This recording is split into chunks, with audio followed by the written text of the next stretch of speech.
저희 지난 월요일에 안영진 목사님 위임식이 있어서 우리 하늘이 청년하고 이제 강원도 강릉에 다녀왔습니다.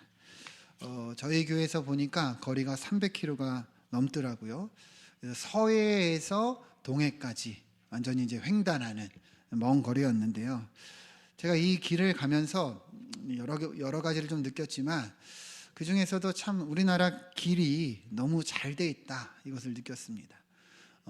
터널을 지나는데 얼마나 많은 터널을 지나는지, 몇 개의 터널을 지났는지도 모를 정도예요. 그러니까 그 많은 산을 뚫어서 이렇게 길을 낸 거죠. 정말 이렇게 터널을 지나면서도 감탄이 되더라고요. 그 중에서도 인제 양양 터널은 거리가 11km 정도가 된다고 하더라고요. 그러니까 산 속에 이 터널을 11km나 이제 뚫어서 이제 그렇게 만든 거예요. 참 우리나라 기술력 대단하다 느꼈습니다. 제가 차가 좀 처음에 막히고 휴게실도 들려서 한 4시간 정도 걸려서 도착을 했는데, 만약에 이 길이 이렇게 뚫리지 않았다면 얼마나 걸렸을까, 이제 그런 생각이 들더라고요. 그래서 참 길이 잘 뚫려서 만들어져서 이제 감사하다, 이 생각이 들었어요. 그러면서도 또 이제 감사한 것이, 저는 이 길이 이제 처음 가는 초행길이잖아요. 근데 이제 내비게이션이 있어서 너무 좋고 편하게 갔다 올 수 있어서 감사했는데요. 여기 안 목사님 사역하는 교회가 안인 장로교회인데 그 주소가 강릉시 갯목길 28번지예요.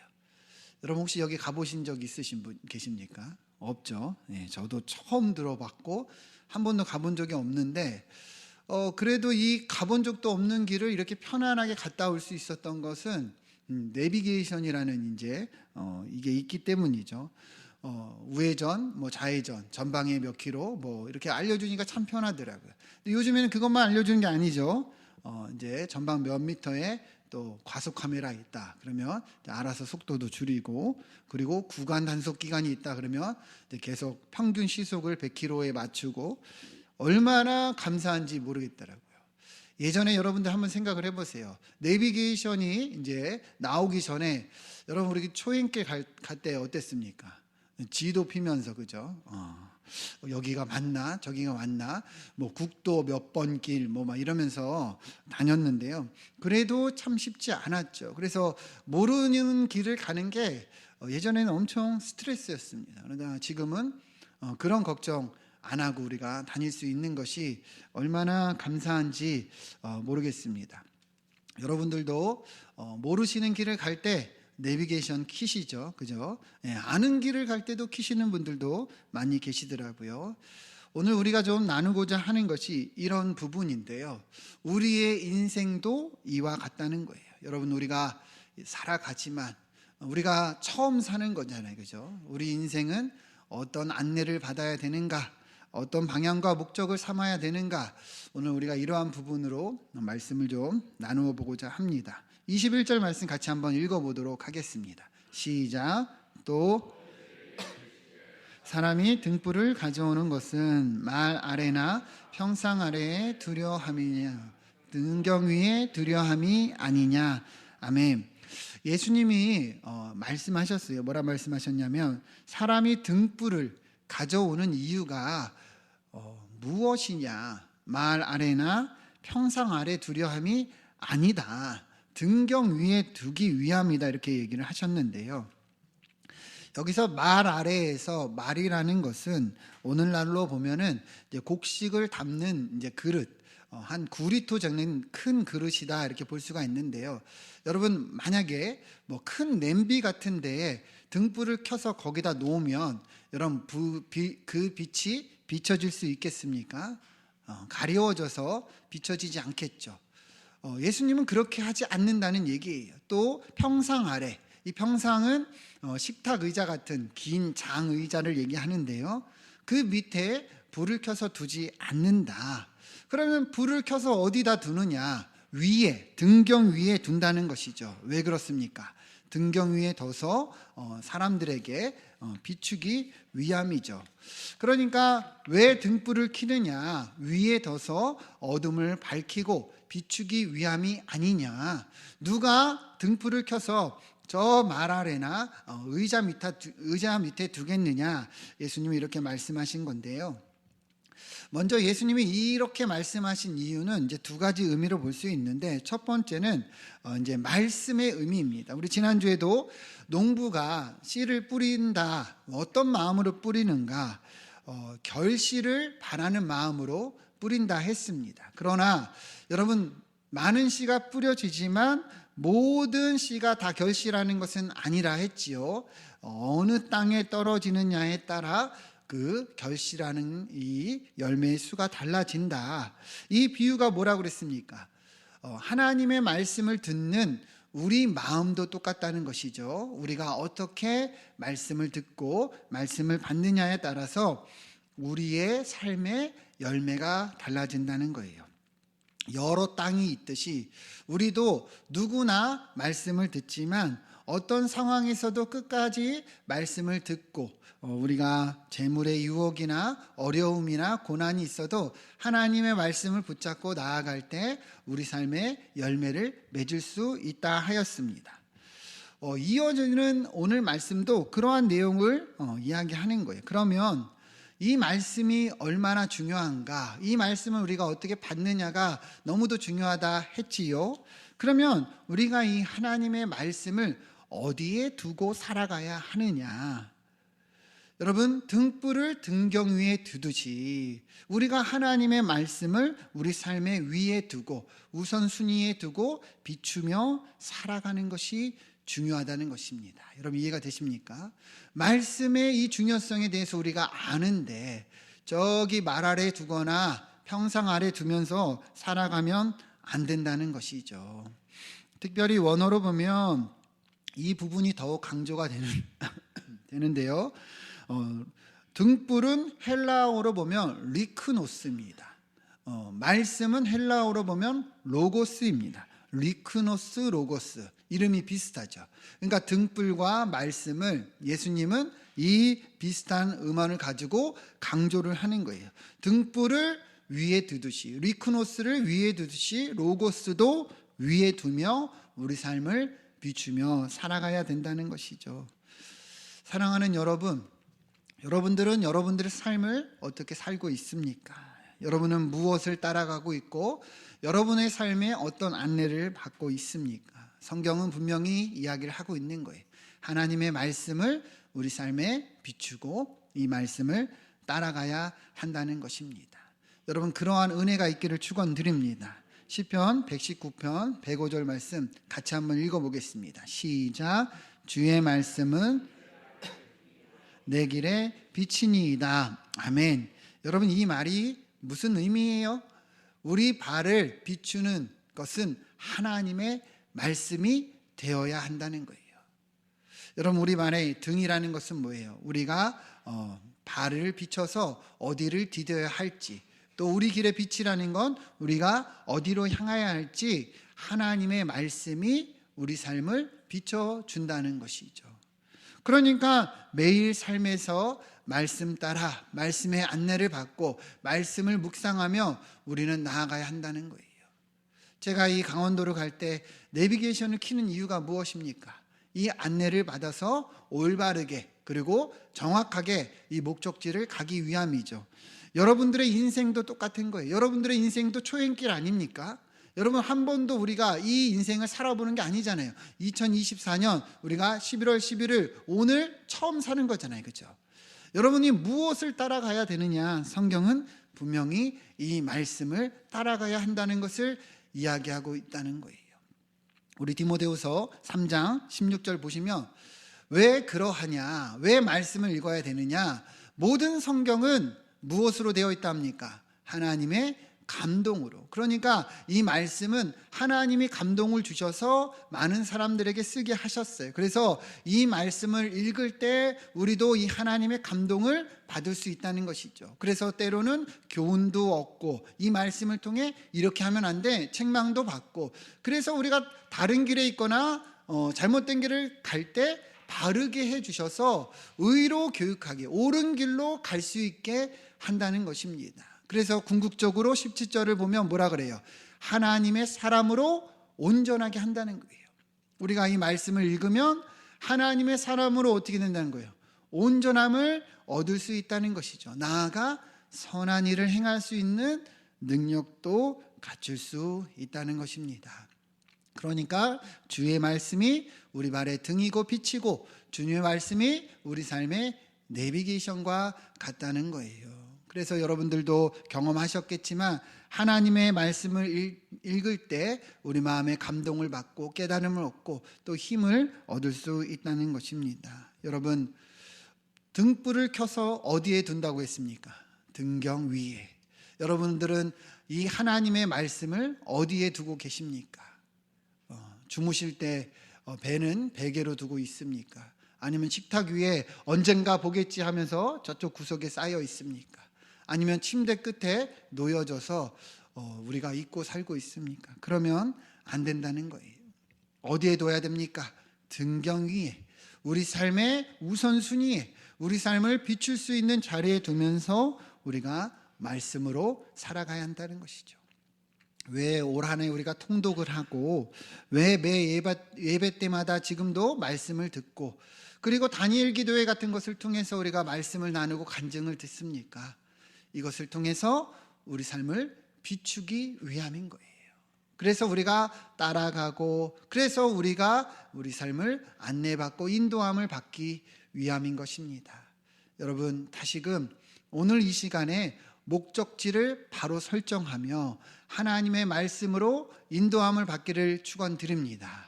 우리 옆에 분들과 한번 인사하겠습니다. 말씀이 내비게이션입니다. 인사하겠습니다. 네, 말씀을 따라갈 때 가장 안전하고 복된 길이에요. 그래서 시편 1장 1절 2절 보면 이렇게 얘기합니다.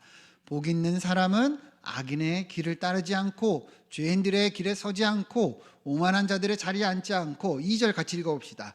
오직 여호와의 율법을 즐거워하여 그의 율법을 주야로 묵상하는도다. 아멘.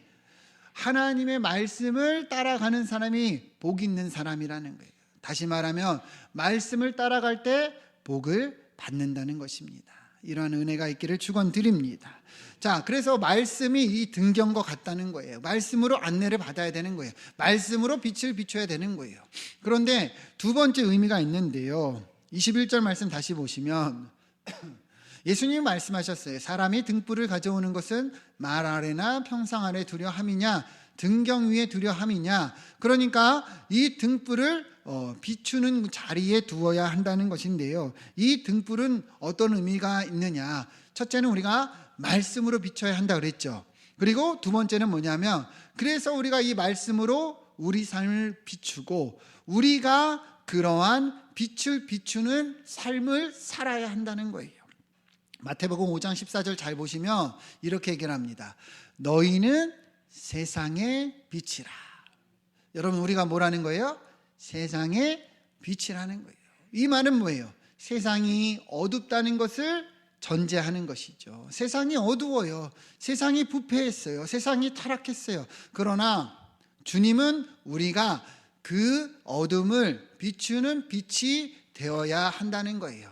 하나님의 말씀으로 우리 삶을 비추고 그래서 우리가 세상을 비추라는 거예요. 그러면서 15절 똑같이 얘기를 하죠. 사람이 등불을 켜서 말 안에 두지 않고 등경 위에 둬서 집안 모든 사람에게 비추게 한다. 여러분, 이 의미가 뭐예요? 우리의 착한 행실로 우리의 선한 모습으로 우리가 이 땅을 비추어야 된다는 거예요. 우리 16절 같이 한번 읽어보겠습니다. 시작. 이같이 너희 빛이 비치게 하여 그들이 너희 착한 행실을 보고 하늘에 계신 너희 아버지께 영광을 돌리게 하라. 아멘. 그러니까 하나님의 말씀으로 우리 삶을 비추고 그리고 우리가 나아가 우리의 착한 행실로 세상을 비추는 그러한 삶을 살아야 된다는 것입니다. 이게 우리의 뭐예요? 사명이라는 거예요. 이게 우리의 뭐예요? 정체성이라는 것입니다. 우리가 이 땅에 착한 행실을 해야 한다는 것을 예수님은 분명하게 말씀하고 있다는 거예요. 그게 바로 성도요, 그리스도인의 삶이라는 거예요. 교회 안에서 말씀 듣고 교회 안에서 이 말씀을 붙잡고 세상에 나아가 그러한 삶이 되어야 한다는 것이죠. 세상에 나아갔지만 믿는 사람과 믿지 않는 사람이 아무렇게나 구별되지 않는다면 여러분, 우리는 사명을 잊고 있는 거예요. 우리는 우리의 정체성이 뭔지 모르고 있는 거예요. 우리가 세상에 나아가서도 우리의 착한 행실을 나타내면서 이 땅을 비추어야 한다는 거예요. 초대교회가 시작될 당시에 로마에는 엄청나게 이 노예 제도가 심각했습니다. 그래서 이제 로마 영화를 보면은 노예들이 끌려가서 막 경기를 하고 죽임을 당하고, 그죠? 짐승들과 싸우고 사람을 사고 팔고, 이 노예에 대한 인권은 하나도 없었죠. 언제든지 주인이 원하면 폭행을 가할 수도 있고 죽일 수도 있는 그런 시대였습니다. 지금은 우리가 이제 배웠기 때문에 노예 제도가 잘못되었다는 것을 알죠. 사람은 누구나 평등하죠. 얼굴색이나 인종이나 민족에 따라서 우리가 차별하면 안 된다는 것을 너무 잘 알고 있어요. 그러나 이 로마 시대 때는 그렇지가 않았다는 거예요. 노예 제도가 왜 잘못되었는가, 이러한 주장을 하는 사람도 없었고 그러한 생각조차도 하지를 않았던 시대였다는 것이죠. 그러나 이때에 처음 이 노예 제도를 반대하고 노예를 사람답게 대우했던 사람들이 누구냐? 그리스도인들이었다는 거예요. 성경을 보면 어떻습니까? 모든 인간은 다 하나님의 형상으로 지음을 받았기 때문에 누구나 평등하다는 것이죠. 그래서 3, 4세기의 그레고리우스라는 목회자의 설교를 보면 이 노예 제도를 행하고 있는 그리스도인들에게 이렇게 얘기했어요. 당신이 얼마의 돈을 받고 하나님의 형상을 팔고 있는가? 당신이 지금 하나님이 지으신 인간을 돈 몇 푼으로 인해서 값어치를 내고 있는가? 이렇게 정확하게 비판을 했다는 것이죠. 분명하게 성경으로 볼 때 이 노예 제도가 잘못되었다는 것을 이야기하는 거예요. 그러니까 하나님의 말씀으로 우리가 빛을 비추고, 그래서 우리가 어때요? 이 빛을 세상에 나타내는 그러한 역할들을 해야 된다는 것을 우리는 이 내용들을 보면서 다시 알 수 있는 것이죠. 여러분, 당시에는 어떤 철학도 종교도 인간의 평등이나 차별에 대해서 이야기하는 것이 없었어요. 그러나 오직 하나님을 믿는 그리스도인들이 성경을 통해서 이렇게 주장하고 반대했다는 것이죠. 그래서 미국에서도 한참 이 흑인에 대해서 이렇게 노예 제도가 극심할 때 마틴 루터킹 목사님이 흑인 해방 운동을 주도하지 않았습니까? 근데 여러분 보세요. 오늘날에는 이 노예 제도가 있습니까? 없습니까? 없잖아요. 그렇죠? 이제는 우리가 다 알잖아요. 그러한 시작과 그러한 이러한 움직임들이 다 이렇게 교회로부터 시작됐고 믿는 사람들로부터 시작되어 어떻습니까? 이제는 이렇게 세상에 빛을 비추고 그러한 잘못된 어둠이 사라졌다는 것을 우리는 볼 수 있는 것이죠. 우리가 그러한 착한 행실, 그러한 세상을 비추는 삶을 살아야 한다는 거예요. 우리 한국교회에서도 이러한 선한 역사들이 많이 있었어요. 그 중에서도 제가 최근에 TV를 보면서 와닿은 것이 있었는데, 우리나라 70년대, 80년대에는 여러분 여기 월미도 쪽으로 가다 보면 화수동 아시죠? 화수동. 거기 보면 동일 방직 공장이 있었습니다. 지금은 이제 운영이 되지 않지만 그때는 우리나라 방직 산업이 활발해서 많은 노동자들이 여기서 이제 근무를 했었는데, 그 중에서도 여성 노동자들이 특히 여기서 많이 근무를 했다요. 한 1200여 명이 근무를 했는데요. 70년대요. 여러분 얼마나 힘들 때입니까? 그죠? 그래서 너무 사는 것이 어렵고 가난했기 때문에 이 여성들이 밤낮을 가리지 않고 일하면서 가정의 이 어려움들, 생계를 이어나갔다는 것이죠. 그런데 그때는 노동 인권이나 어떤 근무 여건이 좋지가 않았어요. 너무도 열악해서 사람보다 어떤 제품의 생산이 먼저가 되었고, 특히 이 공장 안에는 무더위에는 막 실내 온도가 40도를 넘을 정도로 얼마나 이렇게 열악했는지 모른다고 합니다. 그래서 수시로 그 근무자들이 소금을 먹으면서 지냈다는 거예요. 그러면서도 힘들게 일을 했지만, 그런데 안타까운 것은 근로기준법이 제대로 없었기 때문에 근무 시간이나 임금이나 이런 것들의 기본이 제대로 지켜지지 않았다는 것이죠. 여러분 한번 생각을 해보세요. 우리 어르신들은 아마 그 당시를 떠올리면 아마 공감을 하실 거예요. 야근한다고 그래서 야근 수당이 어디 있어요, 그죠? 주말에 나온다 그래서 주말에 뭐 근무 수당이 어디 있었어요? 그때는 그랬다는 거예요. 그래서 회사들은 커져가지만 근무자들은 어려움을 겪고 희생당하고 갈취당하고, 그래도 제대로 된 말 한마디를 못했다는 것이죠. 말을 잘못하면 해고를 당하고 그리고 피해를 볼 수 있었기 때문이에요. 그러나 그때에 처음 이 여성 노동자들의 인권을 위해서 애썼던 곳이 인천 도시산업선교회라는 곳이 있었다고 합니다. 많은 믿는 자들이, 많은 교회가 이렇게 중심이 돼서 이 여성 인권 노동자들의 이 근무 환경과 이 근무 조건을 위해서 애를 썼다는 것이죠. 처음에는 순조롭지 않았어요. 회사에서 탄압도 했고 해고를 당하고, 그리고 나라에서도 이러한 그런 운동에 대해서 좋게 여기지 않았기 때문이죠.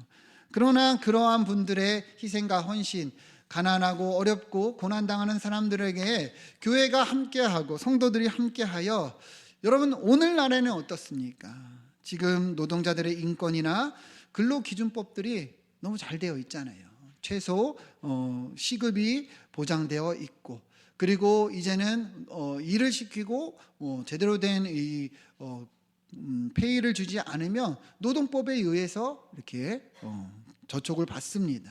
그런 것들이 다 여러분 그러한 이 근로기준법과 여러 희생들과 어려움들을 그냥 두지 않고 많은 이렇게 성도들과 교회가 이 땅의 어둠을 비추기 위해서 애를 썼고 노력했기 때문에 그러한 일들이 일어날 수 있었다는 것이죠. 여러분, 이것이 우리 성도가 이 땅에 빛을 비춰야 되는 사명인 줄 믿습니다. 이 땅은 어두워요, 그죠? 근데 우리는 어떻게 살아가야 되는 거예요? 빛을 비춰야 되는 거예요. 하나님의 말씀을 통해서 우리가 이 땅에 잘못되고 변질되고 악한 것들에 대해서 우리가 바꿔갈 수 있도록 애를 써야 된다는 것입니다. 여러분, 우리가 지금 다니엘 기도에 보면서 계속 보는 것이 뭐예요? 많은 분들의 예수님을 만나고 이후의 이 간증들이죠. 그분들의 삶을 보면요, 다 이러한 삶이에요. 제가 신기하고 놀라울 정도인데, 낙도, 그죠? 의료 선교를 하는 의사 선생님, 사실 혼자서 그냥 자기 혼자 잘 살 수 있어요. 수도권에 가서 그 메이저 그 대학병원에 가서 얼마든지 떵떵거리면 살 수 있어요. 근데 자기를 희생해서 자기 시간을 들이고 자기 돈을 들여서 섬을 찾아다니면서 어때요? 가난하고 어렵고 불쌍한 어른들을 무료로 이렇게 의료를 해주고 돌봐준다는 것이죠. 뭐 북한 선교를 위해서 애쓰는 자매님도 있었고, 시골 교회를 섬기는 목사님이 있었고, 장애인들을 돕고, 그리고 이들의 생업을 위해서 애쓰는 어떤 대표님이 있었죠, 그죠? 커피 사업하면서 계속해서 이 장애인들을 고용하고, 이 장애인들이 이 세상에 잘 정착하고 어떤 하나의 이 구성원으로 살아갈 수 있도록 노력하는 거예요. 뭐 계속해서 나오지만 뭐 마약에 빠진 그 사람을 돕는 전 도지사분도 나오셨고, 시각 장애인을 위해 애쓰는 어제 그죠 목사님도 나오셨고, 그리고 뭐 인도에서 지금 사역하는 그 목사님 보니까 제 학교 후배더라고요. 이 목사님도 인도에서 가난한 지역에서 불쌍하고 힘든 사람들을 위해서 지금도 목회하고 있잖아요, 그죠? 여러분, 이것이 하나님이 우리를 이 땅에 부르신 이유야 목적인 줄 믿습니다. 하나님의 말씀인 빛을 우리 삶에 비추어서 우리가 세상의 빛이 되어야 한다는 거예요. 물론 제가 앞서 말한 것들이 내용이 거창하다 느낄 수도 있어요. 그러나 이거는 하나의 예시일 뿐이에요. 우리가 우리 주변을 돌볼 수 있는 일들이 얼마나 많이 있냐는 거예요. 어려운 사람들이 있으면 도와주는 거죠. 길을 가다가 어떤 노인이 무거운 짐을 들고 있으면 같이 들어줄 수 있고, 버스나 지하철에서 몸이 불편한 사람이 있으면 우리가 자리를 양보해 줄 수 있고, 그리고 조금 기다려 줄 수도 있고, 배려해 줄 수도 있고, 따뜻한 말을 건네줄 수 있고, 우리가 속한 이 교회나 직장이나 가정 안에서도 얼마든지 격려해 주고 따뜻한 말을 해줄 수 있잖아요. 이것이 뭐예요? 우리가 이 땅을 비추는 빛이 되는 거예요. 오늘도 우리 교회에 새로 나오신 우리 분들 계시지만, 사실 여러분 교회 처음 나오는 것이 얼마나 어색하고 얼마나 어려운 일입니까? 그죠?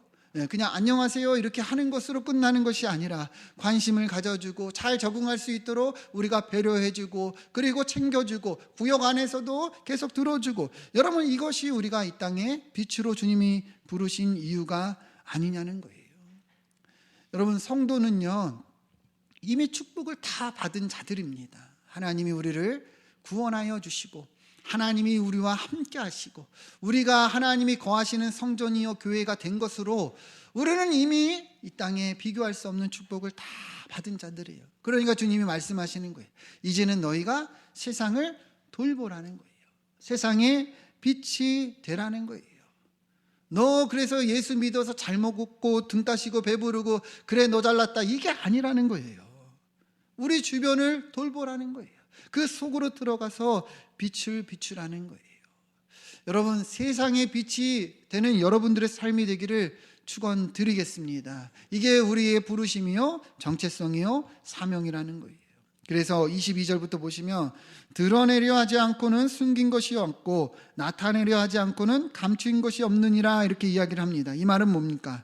숨긴 것은 나타나고 비밀은 드러나게 된다는 거예요. 그러니까 우리가 우리의 착한 행실을 통해서 살아갈 때, 우리가 주님의 자녀로 살아갈 때 이 세상이 우리를 감출 수가 없어요. 이 빛이 나타나게 되어 있는 거예요.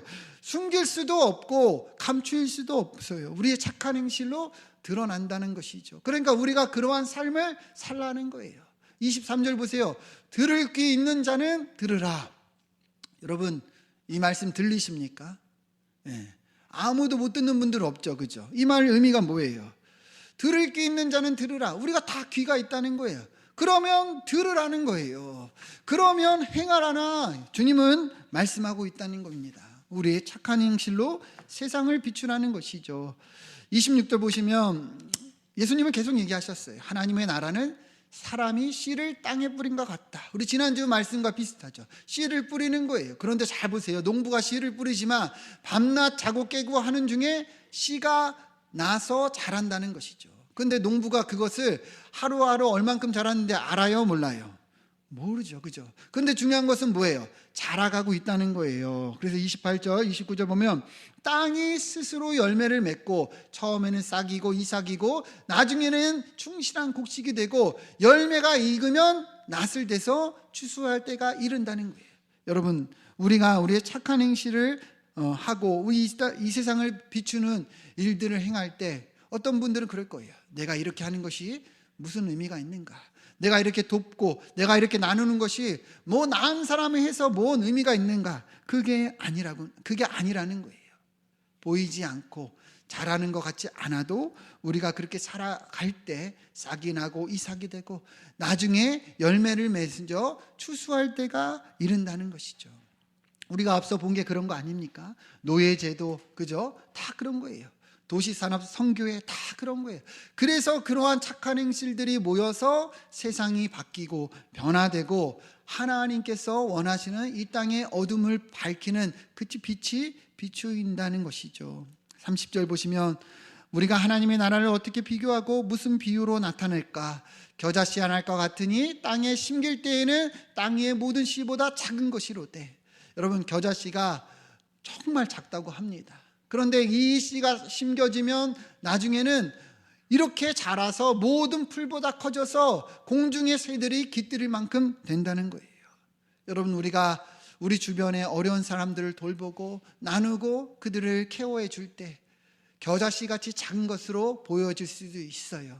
그게 뭔 의미가 뭔 의미냐 행할 수도 있어요. 그러나 그러한 것들이 심겨지고 자라면 이처럼 놀라운 역사와 영광이 나타낼 수 있다는 것입니다. 여러분 우리가 그러한 삶이 되기를 축원드립니다. 하나님의 말씀을 등경 위에 두듯이 우리 삶을 비추고, 그래서 이 말씀으로 우리가 세상을 비추며 이 땅의 어둠을 우리가 비추고 우리의 착한 행실로 이 어려움들을 도우며 겨자씨같이 작은 일처럼 보이나 나중에는 공중의 새들이 깃들일 만큼 큰 영광과 큰 기쁨이 넘쳐나는 그러한 은혜가 있기를 주님의 이름으로 축원드립니다. 기도하겠습니다.